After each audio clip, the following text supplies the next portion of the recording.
श्रीमती निर्मला खिमकामाता यांच्या स्मृती दिनानिमित्त त्रिवार अभिवादन. 11 जून, वर्ष दुसरे. शुभचिंतक विजय बुजागरे आणि बुजागरे परिवार, मुंबई. नमस्कार, मी नाना आहिरे. आवाज न्यूज मराठी चॅनलमध्ये आपलं सर्वांचं स्वागत करतो. बघूया आजची ठळक बातमी. मनमाडमध्ये 2 दिवसांच्या बाळाचा मृत्यू. डॉक्टरांच्या हलगर्जीपणाचा पालकांचा आरोप. नाशिकच्या मनमाड शहरातील देवकी हॉस्पिटलमध्ये 2 दिवसाच्या नवजात बाळाचा मृत्यू झाल्याची धक्कादायक घटना समोर आली आहे. डॉक्टरांच्या आणि हॉस्पिटल प्रशासनाच्या हलगर्जीपणामुळेच आमच्या बाळाचा जीव गेल्याचा गंभीर आरोप बाळाच्या संतप्त पालकांनी केला आहे. या घटनेमुळे शहरात एकच खळबळ उडाली असून हे प्रकरण आता पोलीस ठाण्यात पोहोचले आहे.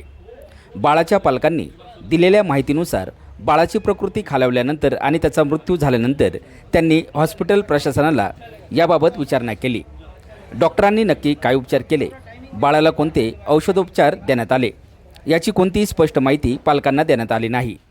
हॉस्पिटलचे संचालक डॉक्टर रवींद्र राजपूत यांनी बोलताना सांगितले की आम्ही आमच्या पद्धतीने जे करायचे ते सर्व उपचार केलेत, मात्र डॉक्टर समोर असले तरी होणारी घटना घडणारच, तर ती होईलच, आम्ही त्याला काही करू शकत नाही, असे मत त्यांनी व्यक्त केले.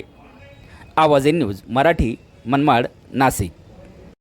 मुलीचा वडील मीनाक्षी तांबोळे देवकी हॉस्पिटल या ठिकाणी मला मुलगी झाली होती 7 तारखेला रात्री 9:21 डॉक्टरांच्या सांगण्याप्रमाणे व डॉक्टरांना आम्ही जे विचारलं त्याप्रमाणे मुली व्यवस्थित होती आणि ऑक्सिजन वगैरे मेंटेन करत होती, जेपर्यंत हे काही आम्हाला डॉक्टरांनी कालपर्यंत सांगितलं. आज जे आहे मी मुलीला भेटायला आलो सकाळी 7, 7:30 ते 8च्या दरम्यान.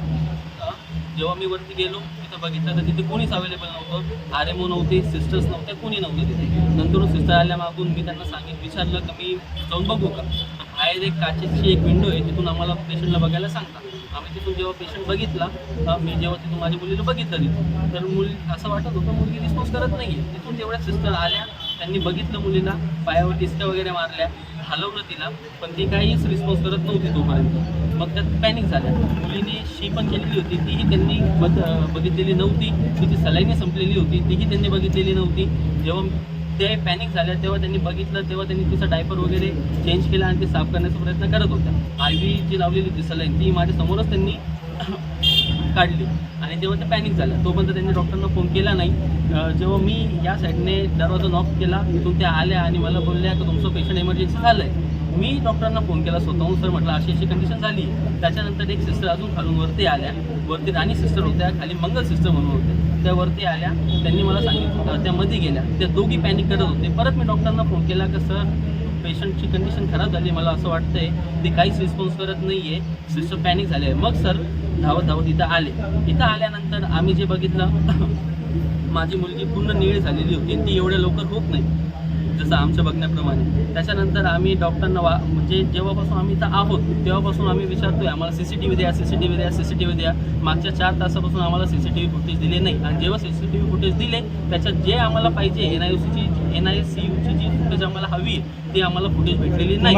तुम्ही आता काय ट्रीटमेंट दिली माझ्या मुलीला आणि ती आम्हाला फाईल द्यावी तुम्ही. तेव्हा ती फाईल त्यांनी खूप वेळ आम्हाला पहिली गोष्ट तर दिली नाही आणि जेव्हा दिली ती फाईल पूर्ण टॅम्पर केलेली आहे. कुठं जे काही मागे लिहिलेलं होतं ते कुठे ऑक्सिजन खोडलेलं आहे, कुठे वेळ खोडलेली आहे, कुठे डेट खोडलेली आहे, सर्व बदल करून आम्हाला ते दिलं गेलेलं आहे. आणि हे पूर्ण डॉक्टरांचा, नर्सचा आणि स्टाफचा हलगर्जीपणा आहे. जर तुम्ही NICU जर तुमचे 10, 15, 20 मुलं जर ॲडमिट आहे तर तुम्ही 2 सिस्टर तिथे ठेवताय. एक सिस्टर खालचा वॉर्ड बघते, एक सिस्टर बाथरूममध्ये असते, मग तुम्ही करता काय. आणि तुम्हाला RMO तिथे ठेवणं गरजेचं आहे. जर तुमच्या हॉस्पिटलला गव्हर्नमेंट स्कीम आलेल्या आहे तर तुमची जबाबदारी ती तर तुम्हाला RMO ठेवावे लागतील, पण तुम्ही RMO सुद्धा ठेवलेले नाही. मग आमचे पोरं कोणाच्या जबाबदारीवर आहेत ते. मी डॉक्टर रवींद्र राजपूत, देवकी हॉस्पिटल, मनमाड. मागच्या 14 वर्षापासून मनमाड नाशिक ग्रामीणमधलं पहिले NICU आम्ही चालू केलं. आज इथं महात्मा ज्योतिबा फुले जीवनदायी योजनेअंतर्गत कितीतरी गरजू रुग्णांसाठी आमचं हॉस्पिटल आहे. 900 ग्रॅम 1 किलो असे कितीतरी बाळ आपल्या हॉस्पिटलमधून बरे होऊन जातात. पण काय असतं की प्रत्येक बाळ हा डिफरंट असतो, त्याची पॅथॉलॉजी डिफरंट असते आणि त्याचं बाहेर आल्यानंतर श्वास घ्यायचं प्रमाण हे डिसाईड करत असतं. असंच हा बाळ 2 दिवसापूर्वी आईच्या गर्भातलं पाणी पूर्ण कमी झालं, बाळ कोरडा होत होता गर्भामध्ये. अशा अवस्थेत रात्री 9:30 वाजता लाईट नसताना सगळ्या याच्यामध्ये ॲनेस्थेटिकसुद्धा अटीतटीचं हे करून बोलवलं, सिझेरियन सेक्शन करवलं, कारण बाळाने हलकी पोटात शी पण केली होती आणि जसं बाळा बाहेर आला एक्सपेक्टेडली श्वास घ्यायला त्रास होणार त्या पद्धतीने बाळाला काही सेकंदाच्या आत वरती आणलं गेलं.